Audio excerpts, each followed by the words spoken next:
Going in right above the kitchen window, right in the hole of the beam on the right side.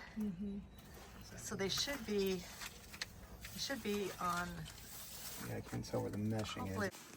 Okay, we're getting ready to cut through the ceiling in the kitchen to remove the Africanized bees, and we're going to put them in the box you guys made. So this is actually that inner telescoping lid that goes on the top, but I need the bees to be secured inside so that they can't get out, so that we have no entrance for them right now. So you'll notice we have the inner cover here so that they have some protection from the elements, and then a screen so that they cannot escape while we're doing the removal.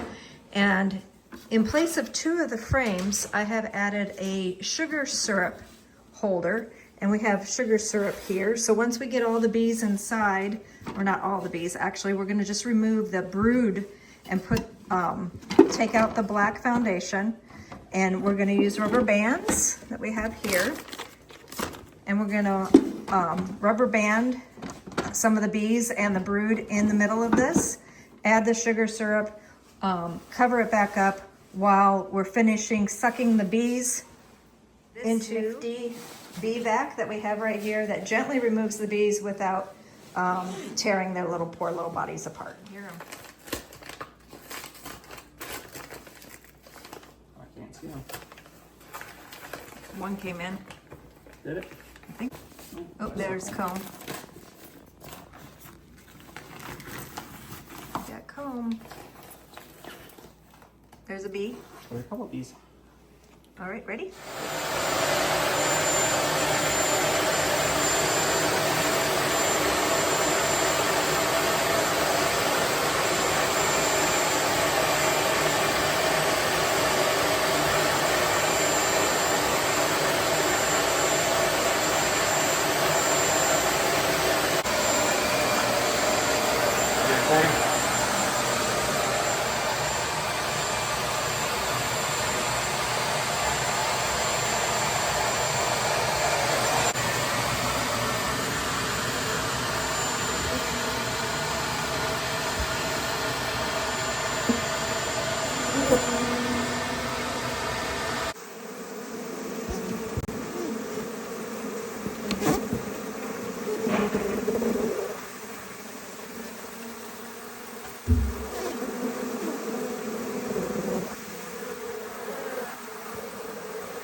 So it's the next morning after the removal, and I am putting the bees away, reuniting basically them. And so I'm just gonna pour a little sugar syrup in that frame feeder.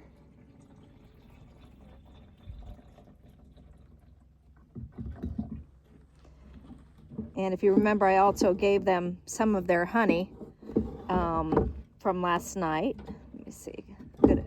Look at that beautiful honeycomb in there. So it's wired in. I'll give you a close-up look.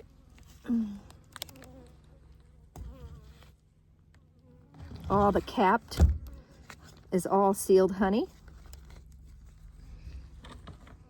So it kind of, the sugar syrup and all the comb that I gave them back here is going to kind of get them settled in, reunite them. They didn't really have any brood, which is the baby bees. They didn't have any of that. This time of year is it's just something that happens depending on the queen, the circumstances, what kind of resources they're finding. So we have the queen excluder, if you all remember the plastic piece.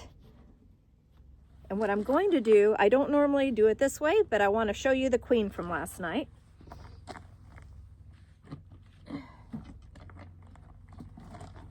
And Zach and I saw her when we were packing up. So we confirmed that we got the queen. That is one of the most important things. One, you have to get the queen, and number two, you have to get all of the comb that might have eggs because you don't want to leave behind any chances of the colony getting reestablished.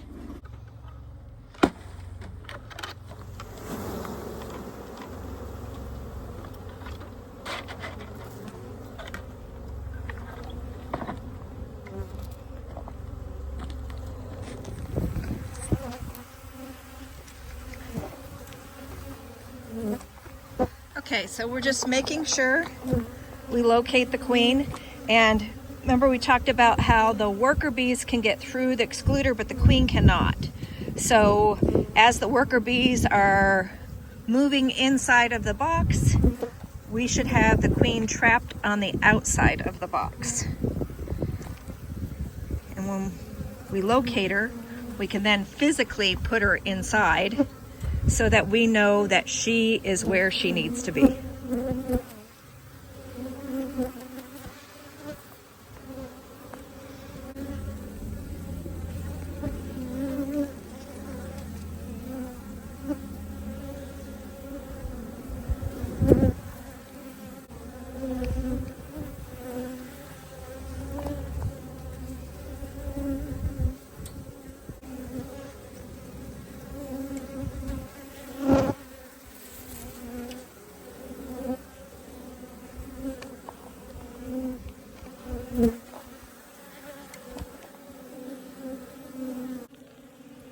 Oh, and when I dumped them out, she actually landed down here.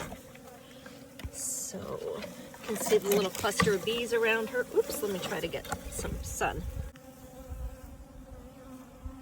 The big one in the middle is the queen bee.